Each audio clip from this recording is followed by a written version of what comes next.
for a little bit. So I bring one chunk of wood off this. But I'll be bringing wood, or cutting wood, and that gives you time to get caught up, and then that's our last 2 minutes. And then I'll just be cutting wood, and you'll be able to finish up.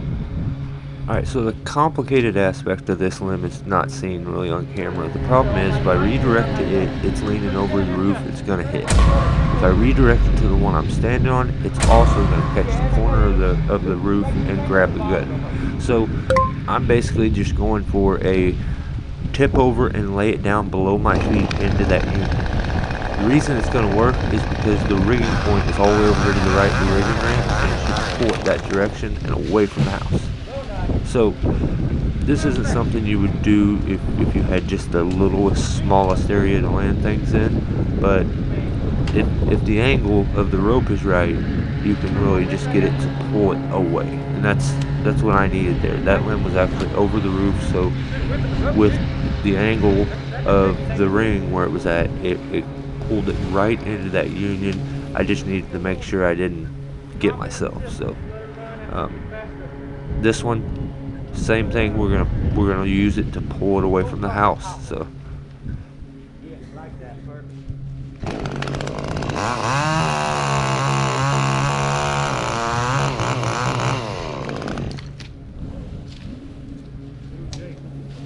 Oh, yeah, that swing back is the scary thing. You almost got to commit. If you freeze, it's like worst case scenario.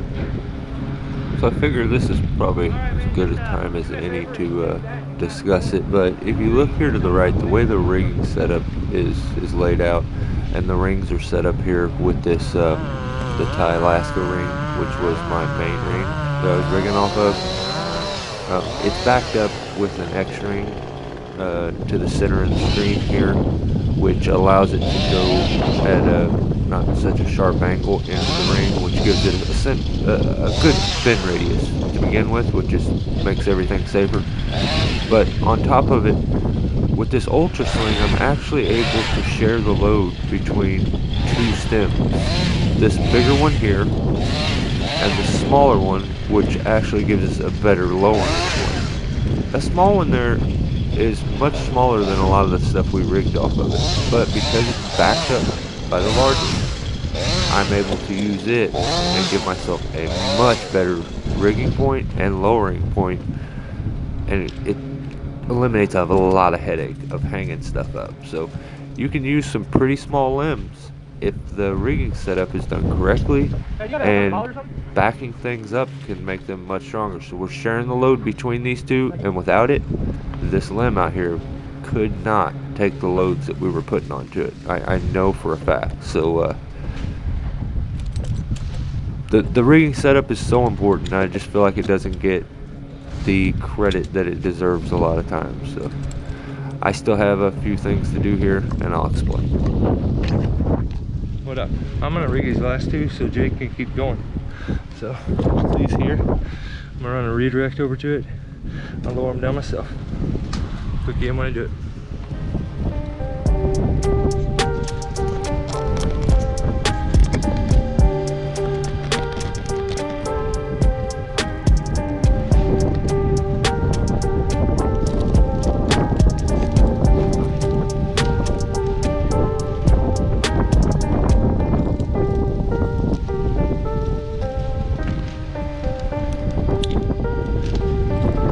I really like how from this angle you can actually see how much of the tree is leaning over the house. You definitely couldn't see from that other view, but this makes it a little more clear. And it's still not correct, but these wide angle lenses are just strange. So I'm gonna run a redirect now over to this limb so that I can work things up. First I get the clip, I'll clip it on, and then I'll decide where to put the redirect so that I have a good lowering point.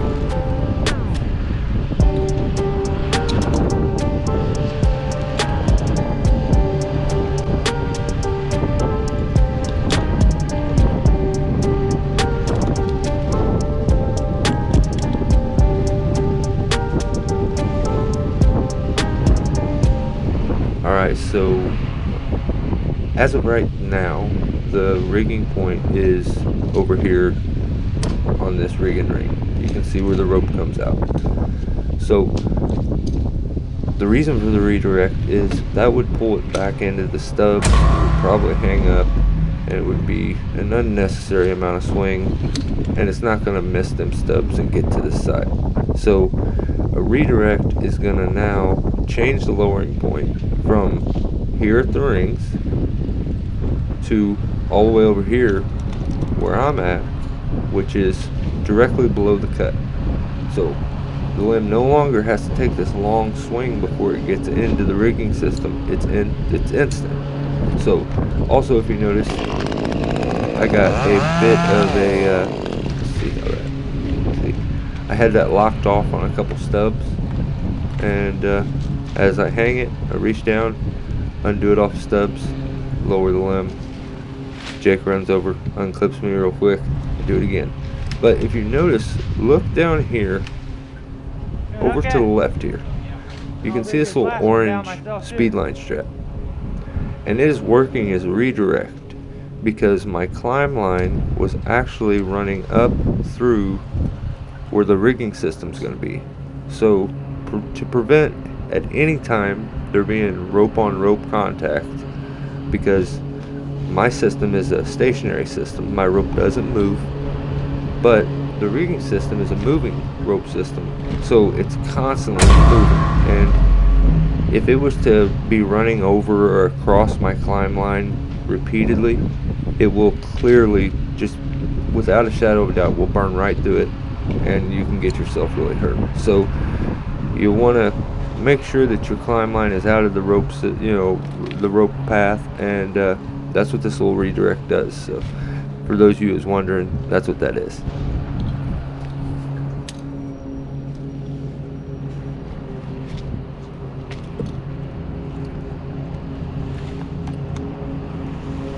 Alright, so right here I just reach down, grab the rope, lock it off on a nub real quick. I don't need much.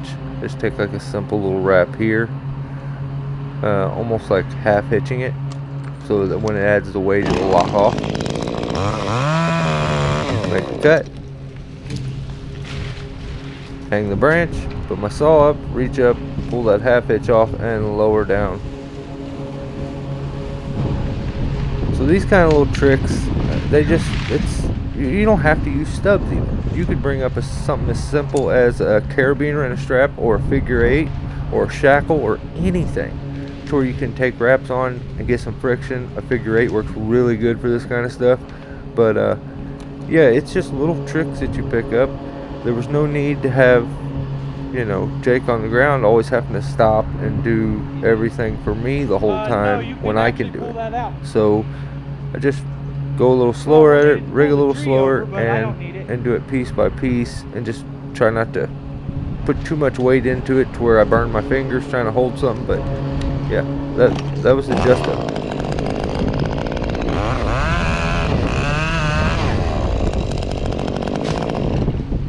So Jake pulls the rope out of the rigging rings right here, as you can see. Always have to remember, if you have a clip, you have to pull the rope out by the clip end. You don't want to get stuck, and then if you don't have a climber up there, you got to go all the way back up. So a little bit of forethought before you make pretty much any move in this kind of work. You need to think about what's the outcome, what are the repercussions, what's the effect of the action that I'm going to do. So I feel like if you're always replaying that in your brain non-stop, it's going to be hard for you to run into silly mistakes. And with more experience, you get more knowledge. So every day, I personally feel like you should be learning every day. The learning never stops. I've never done anything with a chainsaw or with climbing gear or messing with trees and not learned something. Now, there's days that I didn't want to learn stuff, and I kind of walked through that day with my head in the clouds and my mind on something else. But if you allow yourself to absorb some of the stuff that goes on, and retain the data that you got from what you did, you're always going to learn something. So I just want everybody, if you're gonna try something like this, you ever get into these situations, I just want everybody to be safe. This is my way of giving back. This YouTube channel isn't nothing but just my way of giving back.